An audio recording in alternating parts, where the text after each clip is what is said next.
Hello students, welcome to PVM study.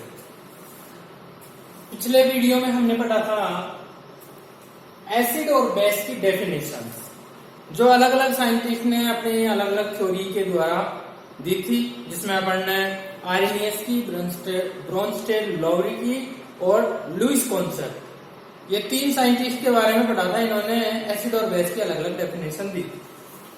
इसके बाद में नेक्स्ट टॉपिक है अपना general properties of acid and base. ठीक, तो इसमें पहली प्रॉपर्टी देखते हैं जो अपन पहले भी देख चुके हैं, asset turn blue litmus into red. तो एसिड्स जो होते हैं वो ब्लू लिटमस को रेड में चेंज कर देते हैं। सपोज कि हमारे पास एसिड है और इस एसिड में हम ब्लू लिटमस डालते हैं, ब्लू लिटमस को डुबोएंगे इसमें, तो ब्लू लिटमस कैसा हो जाएगा? रेड। तो इसका मतलब ये जो सॉल्यूशन है जिसमें हमने लिटमस डाला है वो क्या होगा? एसिड होगा। बेस का इसका अपोजिट कर देंगे। बेस क्या करते हैं? Turn red litmus into blue. तो बेस रेड लिटमस को कैसा कर देते हैं? ब्लू कर देते हैं। सेम एग्जांपल इसके लिए ले सकते हैं। कोई सॉल्यूशन है टेस्ट ट्यूब में और इसमें हमने रेड लिटमस डुबोया और वो रेड लिटमस ब्लू हो जाता है। कैसा हो जाता है? ब्लू। तो इसका मतलब ये सॉल्यूशन क्या होगा? बेस होगा। खैर ये बात अपन इस चैप्टर के स्टार्ट में भी पढ़ चुके हैं। तो एसिड क्या करते हैं? ब्लू लिटमस को रेड लिटमस में चेंज कर देते हैं और बेस रेड लिटमस को ब्लू लिटमस में चेंज कर देते हैं। ये तो बेसिक बात पहले भी पढ़ चुके हैं। दूसरी प्रॉपर्टी देखिए, reaction between acids and metal. यहां पर हम रिएक्शन करवाएंगे किसके बीच में? एसिड और मेटल के बीच में। ठीक, तो एसिड और मेटल के बीच में रिएक्शन करवाते हैं तो क्या बनता है? साल्ट। और कौन सी गैस निकलती है? H2 gas. ठीक है, ये सिंबल इसका मतलब ये है कि H2 गैस बनेगी और बाहर निकल जाएगी, क्योंकि गैस वेट में लाइट होती, मतलब हल्की होती है, तो ऊपर की ओर चली जाती है, उड़ जाती है। ठीक है, तो इसके लिए अपन ने एक एग्जांपल ले लेते हैं। एसिड अपन ने लिया H2SO4 सल्फ्यूरिक एसिड, और मेटल लिया अपन ने जिंक। जिंक के टुकड़े डाल दिए किसमें? सल्फ्यूरिक एसिड में। तो एक तो बनेगा साल्ट। साल्ट कौन सा बनेगा? ZnSO4, zinc sulphate. और साथ में कौन सी गैस निकलेगी? H2 gas. H2 गैस एक बर्निंग गैस होती है। बर्निंग गैस का मतलब जलने वाली गैस होती है। तो इस रिएक्शन को हम एक एक्सपेरिमेंट के द्वारा समझते हैं, एक प्रयोग करते हैं छोटा सा, और उससे हमें ये पता चलेगा कि जब एसिड्स मेटल के साथ रिएक्शन करते हैं तो कौन सी गैस देते हैं? H2 gas. एग्जाम्स में भी ऐसा ही क्वेश्चन आता है कि एसिड और मेटल की रिएक्शन होती है तो कौन सी गैस निकलती है, और इसको एक्सपेरिमेंट के द्वारा एक्सप्लेन करो। तो एक एक्सपेरिमेंट करते हैं अपन। एक लेते हैं अपन टेस्ट ट्यूब। ये टेस्ट ट्यूब है। इस टेस्ट ट्यूब को टेस्ट ट्यूब स्टैंड पर सेट कर लिया। ये टेस्ट ट्यूब स्टैंड है, केमिस्ट्री लैब में मिल जाते हैं। ठीक है, इसके ऊपर ये टेस्ट ट्यूब को सेट कर लिया और इस टेस्ट ट्यूब में हमने भर लिया क्या? Sulphuric acid. ये H2SO4 सल्फ्यूरिक एसिड भर लिया और फिर हम इसमें डाल देंगे जिंक के टुकड़े, पीसीज ऑफ जिंक। ये क्या है? Zn, PCs of Zn, zinc के टुकड़े। ठीक है, और इससे पहले अपन क्या करेंगे कि इस टेस्ट ट्यूब में एक फ्लो ट्यूब लगाएंगे, और ये फ्लो ट्यूब जो आप देख रहे हो, ये फ्लो ट्यूब इसमें सेट कर दी। ठीक है, और इसका मुंह कोरक से बंद कर दें। कोरक क्या होता है भाई, कोई लकड़ी का या रबड़ का बना हुआ कोरक होता है। इससे क्या होगा, गैस जो है ना, जो इसमें H2 गैस बनेगी वो बाहर नहीं निकलेगी, सीधा किसमें जाएगी, फ्लो ट्यूब में जाएगी।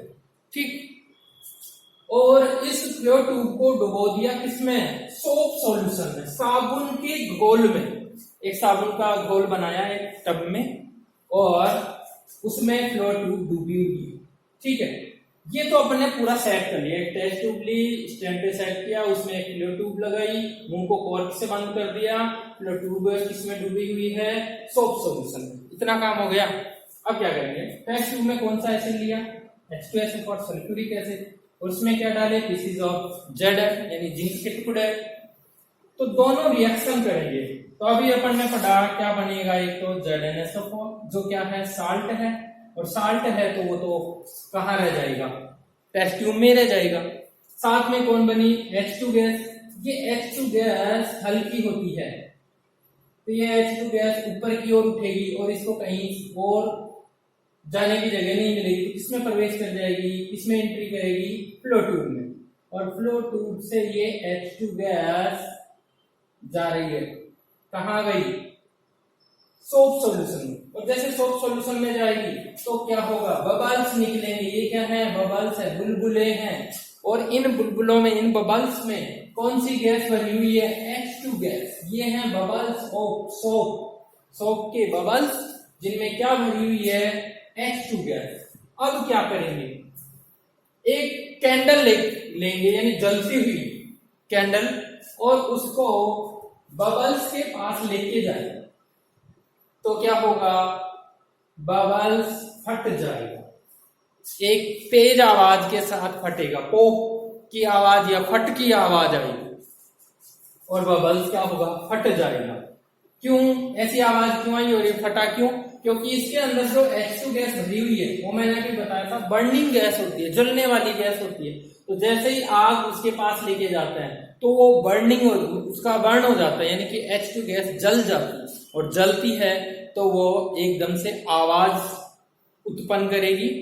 ठीक है, तो ये बबल्स एक साउंड के साथ में क्या होगा, फट जाएगा। इससे क्या पता चला कि बबल्स के अंदर एक बर्निंग गैस भरी हुई है, और वो बर्निंग गैस कौन सी गैस है, H2 गैस। ठीक है, तो हमने टेस्ट ट्यूब में H2SO4 लिया, जिंक के पीसेस लिए, दोनों में रिएक्शन हुई, क्या बना, ZnSO4 साल्ट, वो तो टेस्ट ट्यूब में रह जाएगा। साथ में क्या बनी, H2 गैस, जो फ्लो ट्यूब में होती हुई सोप सॉल्यूशन में जाएगी, और यहाँ से बाहर निकलेगी तो बुलबुले निकलेंगे।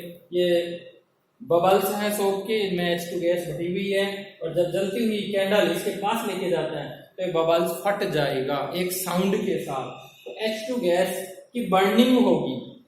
ठीक है, तो इससे ये पता चला कि बबल्स में H2 गैस भरी हुई है, और H2 गैस आई कहां से, एसिड और मेटल की रिएक्शन करवाने पर ये गैस से आई। ठीक है, अच्छा, तो जितने भी श्योर एसिड्स होते हैं, खट्टे एसिड्स होते हैं, उनको कभी भी मेटल के कंटेनर में नहीं रखते हैं, यानी कि मेटल के बर्तन में खट्टी चीजों को नहीं रखा जाता है। क्यों नहीं रखा जाता, क्योंकि रखेंगे तो कौन सी गैस बन जाएगी, H2 गैस, और ये बर्निंग जलाने वाली गैस होती है। तो गलती से अगर कोई माचिस जलती, माचिस या मोमबत्ती वहां चली गई तो आग लग सकती है, यानी कि वो H2 गैस जल जाएगी। इसलिए खट्टे एसिड्स को, श्योर एसिड्स को मेटल के कंटेनर में नहीं रखा जाता। ठीक, तो ये तो रिएक्शन हुई एसिड की किसके साथ, मेटल के साथ।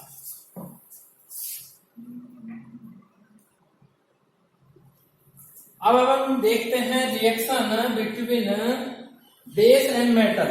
एसिड और मेटल की तो देख चुके हैं, अब देखते हैं बेस और मेटल की। बेस और मेटल की रिएक्शन करवाते हैं तो भी साल्ट और H2 गैस ही बन रही है।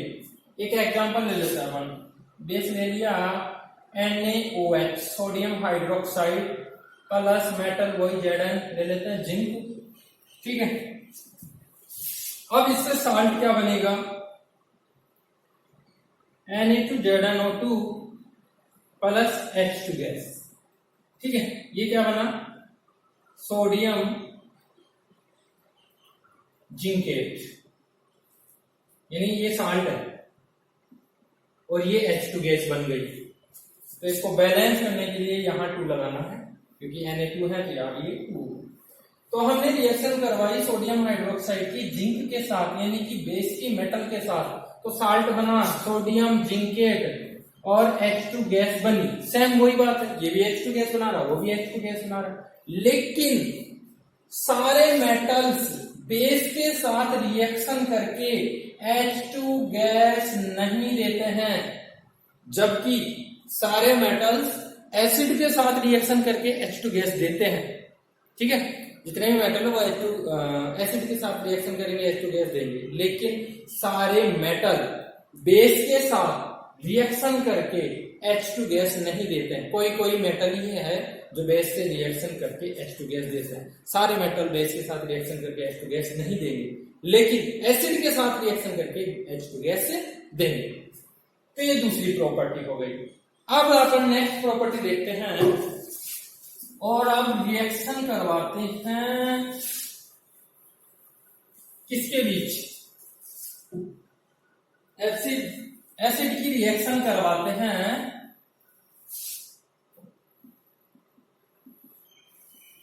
मेटल ऑक्साइड के साथ। मेटल ऑक्साइड, ठीक है, किसके साथ करवाएंगे? Reaction between acid and metal oxide. तो देखिए, एसिड प्लस मेटल ऑक्साइड, इससे क्या बनेगा? Salt plus water, salt plus water बनेगा। अब ऐसी ही एक रिएक्शन अपन पहले पढ़ चुके हैं, न्यूट्रलाइजेशन। न्यूट्रलाइजेशन में क्या होता है?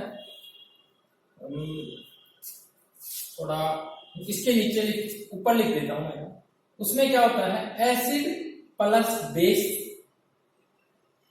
ठीक है, और वही साल्ट प्लस वाटर ही बनता है। सेम अंतर यहां पर डिफरेंस आप सिर्फ एक ही देख रहे होंगे कि बेस की जगह अपन ने क्या लिया? Metal oxide. रिजल्ट सेम है, एसिड की जगह एसिड ले रहे हैं, बेस की जगह मेटल ऑक्साइड ले रहे हैं, साल्ट की जगह साल्ट ही बन रहा है, वाटर की जगह वाटर ही बन रहा है। तो इसका मतलब क्या हुआ कि ये मेटल ऑक्साइड जो है ये किसकी तरह काम कर रहा है? तो ये मेटल ऑक्साइड बेस की तरह काम कर रहा है। किसकी तरह काम कर रहा है? बेस की तरह। तो मेटल ऑक्साइड की नेचर, मेटल ऑक्साइड की नेचर कैसी होती है? बेसिक। ऐसा क्वेश्चन एग्जाम में आता है कि मेटल ऑक्साइड की नेचर बेसिक होती है, एक्सप्लेन कीजिए कैसे होती है। तो एक्सप्लेन करने के लिए अपन क्या करेंगे? मेटल ऑक्साइड की रिएक्शन किससे करवाएंगे? एसिड से। तो ये क्या बनाएंगे? साल्ट और वाटर, जो सेम न्यूट्रलाइजेशन रिएक्शन जैसा है। तो ये मेटल ऑक्साइड किसकी तरह काम कर रहा है? बेस की तरह। एक एग्जांपल ले लेते हैं अपन इसका। एसिड ले लिया HCl, hydrochloric acid, plus metal ले लिया अपन ने कॉपर, Cu, ठीक। साल्ट बन रहा है CuCl2, कॉपर क्लोराइड, प्लस क्या बन रहा है? Water H2O। बैलेंस करने के लिए यहां क्या लगा देंगे? 2 लगा देंगे, ठीक। ये एसिड है, ये मेटल ऑक्साइड, सॉरी OI, ठीक है। मेटल ऑक्साइड है ना, तो मेटल के साथ क्या जोड़ना पड़ेगा? ऑक्सीजन। तो फिर ये क्या बन जाएगा? मेटल ऑक्साइड, ठीक है। ये एसिड हो गया मेटल ऑक्साइड। मेटल ऑक्साइड किसको कहते हैं? मेटल के साथ ऑक्सीजन जोड़ना है। तो ये मेटल है, ये ऑक्सीजन है, दोनों जुड़ गए, क्या बन गया? Metal oxide. यहां हम इसको बोल सकते हैं कॉपर ऑक्साइड। जोड़ दिया, दोनों की रिएक्शन हुई, क्या बना? CuCl2, जो क्या है? एक साल्ट है, ठीक है, कॉपर क्लोराइड, और H2O पता ही क्या है? वाटर है। तो इस रिएक्शन में ये जो CuO, कॉपर ऑक्साइड, किसकी तरह काम कर रहा है? बेस की तरह। तो इसकी नेचर कैसी होगी? बेसिक। कैसी नेचर होगी इसकी? बेसिक नेचर होगी, ठीक है। तो ये तो था reaction between acid and metal oxide. तो इससे हमें क्या पता चला कि मेटल ऑक्साइड की नेचर कैसी होती है, बेसिक होती है। मेटल ऑक्साइड किसकी तरह काम करता है, बेस की तरह काम करता है। ठीक है, देख लीजिए अच्छे से, पॉज करके देख सकते हैं, चाहे तो आप स्क्रीनशॉट भी ले सकते हैं इसका। अब देखते हैं अपन नेक्स्ट रिएक्शन। अब अपन रिएक्शन किसकी करवाएंगे, reaction between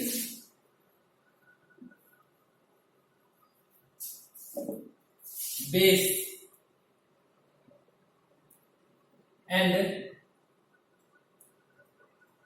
non metallic oxide. Metallic oxide, अब नॉन मेटल ऑक्साइड लेंगे अपन। ठीक है, तो रिएक्शन करवानी है अपन को बेस प्लस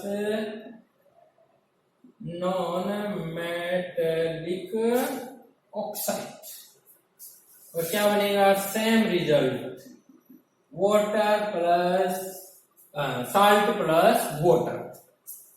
वो की वो रिएक्शन कौन सी, न्यूट्रलाइजेशन जैसी, बेस की जगह बेस ले लिया, एसिड की जगह नॉन मेटेलिक ऑक्साइड ले लिया, रिजल्ट क्या रहेगा, प्रोडक्ट में वही साल्ट और क्या बनेगा, वाटर। ऊपर वाली रिएक्शन कौन सी है, न्यूट्रलाइजेशन रिएक्शन है। ठीक है, इसमें और इसमें क्या डिफरेंस है, बेस की जगह बेस है, एसिड की जगह क्या लिया, नॉन मेटेलिक ऑक्साइड, तो भी रिजल्ट सेम ही है, साल्ट बन रहा है, वाटर बन रहा है। तो इसका मतलब इस रिएक्शन से हमें क्या पता चला कि जो नॉन मेटेलिक ऑक्साइड है वो किसकी तरह काम करते हैं, एसिड की तरह, और एसिड की तरह काम करते हैं तो इनकी नेचर कैसी हुई, एसिडिक। ठीक है, फिर से वही क्वेश्चन कि non metallic oxide acidic nature के होते हैं, उनकी नेचर एसिडिक होती है, इसको एक्सप्लेन करो विथ एग्जांपल। तो एग्जांपल ले लेते हैं अपन, बेस ले लिया अपन ने CaOH2, कैल्शियम हाइड्रोक्साइड। ठीक है, प्लस नॉन मेटेलिक ऑक्साइड ले लेते हैं CO2। कार्बन जो है ना, कार्बन ये नॉन मेटल होता है। ठीक, हिंदी में अधातु बोलते हैं इसको। तो ये नॉन मेटल हो गया और इसके साथ ऑक्सीजन जुड़ गई तो ये क्या बन गया, नॉन मेटेलिक ऑक्साइड। और इसकी रिएक्शन अपन ने किससे करवा दी, बेस से। तो क्या होगा, साल्ट बनेगा CaCO3, कैल्शियम कार्बोनेट, और प्लस क्या बनेगा, H2O। क्या बनेगा, H2O।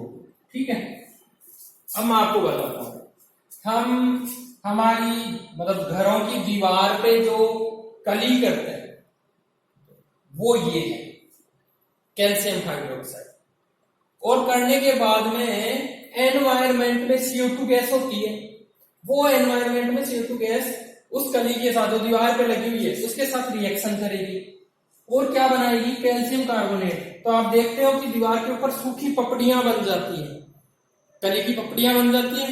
ठीक है, कैसे बनी, क्योंकि उस कली में जो पानी था वो तो निकल गया, अलग हो गया, और वो सूखी पपड़ी बन जाती है, और उस सूखी पपड़ी को ही क्या कहते हैं अपन, कैल्शियम कार्बोनेट। ठीक है, तो इस रिएक्शन में, ये एग्जांपल हो गया किसका, बेस और नॉन मेटेलिक ऑक्साइड की रिएक्शन का। तो यहां पर ये तो बेस है, CO2 जो नॉन मेटेलिक ऑक्साइड है, ये किसकी तरह काम कर रहा है, एसिड की तरह, और सेम वही साल्ट बन रहा है और वाटर बन रहा है। तो CO2 की नेचर कैसी होगी, तो इसको अपन बता सकते हैं इसकी नेचर कैसी होगी, एसिडिक। ठीक है, मेटल ऑक्साइड की नेचर अभी अभी अपन देखे थे कैसी थी, बेसिक। नॉन मेटल ऑक्साइड की नेचर कैसी होती है, एसिडिक। इसमें से ज्यादातर एग्जाम में क्वेश्चन आते हैं, कई प्रकार से आ सकते हैं। जैसे क्वेश्चन आ गया कि CO2 की नेचर एसिडिक होती है, एक्सप्लेन करो विथ एग्जांपल। तो एग्जांपल देंगे और एक्सप्लेन क्या करेंगे कि CO2 की रिएक्शन हम बेस से करवाते हैं, तो ये साल्ट और वाटर बनाता है। तो इसका मतलब इस रिएक्शन में CO2 किसकी तरह काम कर रहा है, एसिड की तरह। तो इसका नेचर कैसा होगा, एसिडिक नेचर होगा। ठीक है, तो मेटल ऑक्साइड जो भी अपन ने पढ़ा, मेटल ऑक्साइड की नेचर कैसी थी, बेसिक। और नॉन मेटल ऑक्साइड की नेचर कैसी थी, एसिडिक। ये एसिड बेस की तरह काम करते हैं, ये एसिड की तरह काम करते हैं। ठीक है, और काफी सारी जनरल प्रॉपर्टीज हैं जिनको अपन नेक्स्ट वीडियो में देखेंगे। Thank you.